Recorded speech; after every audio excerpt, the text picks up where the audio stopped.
If you've ever looked for the best finance books, you've most likely seen the title Rich Dad, Poor Dad appear at the top.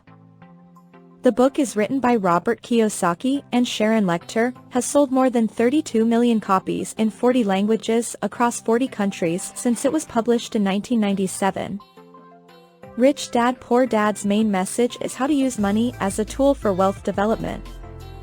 It destroys the myth that the rich are born wealthy, explains why your personal residence may not really be an asset, describes the real difference between an asset and a liability, and much more. Rich Dad Poor Dad is an allegory about Robert Kiyosaki and his two fathers, and how spending time with them as a child influenced his outlook on money. The poor dad is Kiyosaki's biological father, a highly educated college professor.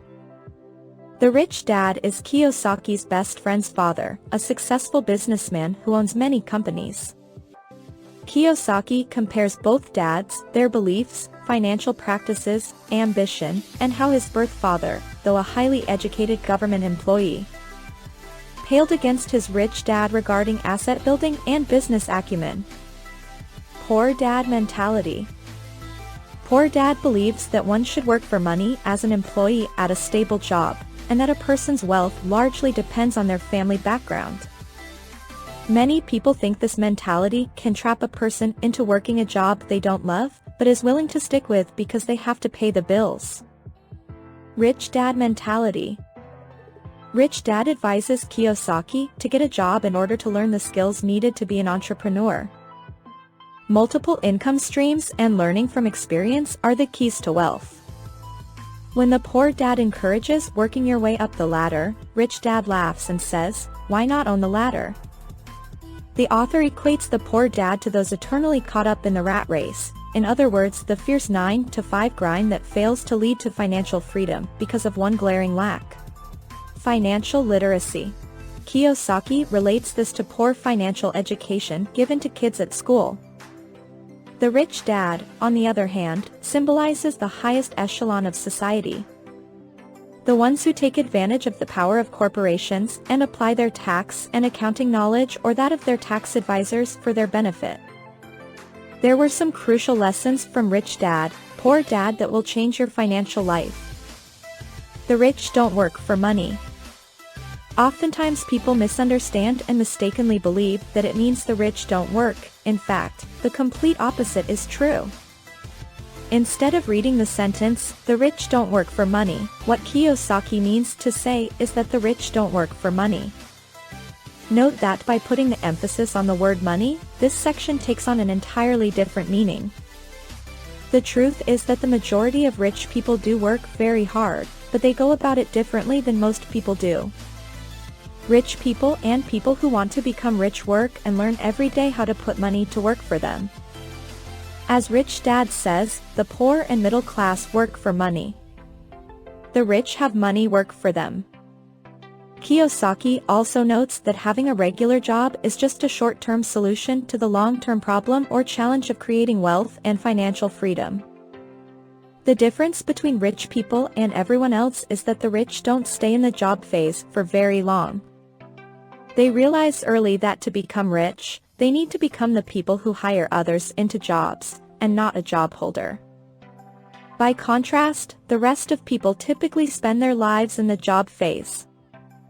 And they are trapped once they believe that a job is the only way to earn money. That locks you into working for money for the rest of your life. It's not how much money you make that matters, it's how much money you keep. One of the fundamental obstacles for most people is that budgetary priority goes to spending. Saving gets only what's left over. For example, let's say you have a net household income of $5,000 per month. After paying necessary expenses and a few luxuries, you have $250 left to put into savings. That means only 5% of your net monthly income is going into savings. And in many households, even that amount is swallowed up by unexpected expenses. In others, the amount seems so insignificant the savings effort is abandoned entirely. The rich buy assets, not liabilities. An asset is anything that helps you to make money, like a bond or house that you purchase and then rent out to other people. A liability is anything that costs you money because it loses value over time, like an expensive car. It's important to be able to distinguish the two. The rich buy assets, the poor only have expenses. The middle class buy liabilities they think are assets. Working all your life for someone else can lead to financial struggle. This isn't an attempt to demean anyone who spends their lives working for someone else. Instead, it's to emphasize doing so holds the very real potential for a lifetime of financial struggle for most people. The fundamental limiting factor with being an employee is that you're always trading time for money. And since you only have so much time to give to your employer, it creates an absolute limit to how much you can earn. The rich invent money. Inventing money means finding opportunities or deals that other people don't have the skill, knowledge, resources, or contacts for. Rich Dad Poor Dad explains there are two types of investors. Investment packages are bought by people who entrust their money to a developer or fund manager. This is the way that most people invest, such as buying shares of an ETF or putting money into a real estate crowdfunding venture. Professional investors look after their own investments, research the market to find deals that make sense, then hire professionals to manage the daily oversight. Professional investors have three things in common. Identify opportunities that other people have not found. Raise funds for investment. Work with other intelligent people. Learn to sell. In the book, Kiyosaki is questioned by a lady who has a master's degree in English literature on how to become a best-selling author. He tells her to enroll in a sales training course. Shocked by his answer, she says, "You are not serious." Kiyosaki picks up a book on the coffee table and says, "There's a reason successful books say best-selling author, not best-writing author." Selling is a crucial skill if you want to be rich, he explains. Get out of your comfort zone, practice selling, and network. If you don't, you'll never be able to run your own business. Fear and self-doubt are your greatest barriers to success. How the wealthy and the poor deal with fear is the primary difference between them. Poor Dad keeps it safe and avoids risks. This perspective can be costly in the long run. Often in the real world, it's not the smart who get ahead, but the bold, says Rich Dad. Work to learn, don't work for money. Poor Dad was intelligent and well-educated and worked for money because job security meant everything to him. Rich Dad became a millionaire by working to learn. As Kiyosaki writes, "I recommend to young people to seek work for what they will learn, more than what they will earn.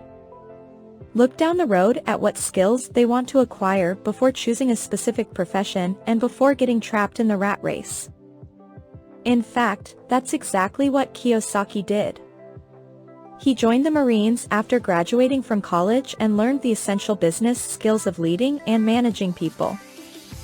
After serving his country, Kiyosaki joined Xerox, overcame his fear of rejection to become one of the top 5 salespeople in the company, then left the corporate world to form his own business. Conclusion. There are some great lessons about building wealth in Kiyosaki's book. From stressing the importance of investing and financial education to tips on cultivating the right mindset for climbing the wealth ladder. If you found this video helpful, give it a thumbs up, share it with your friends, and subscribe for more valuable content.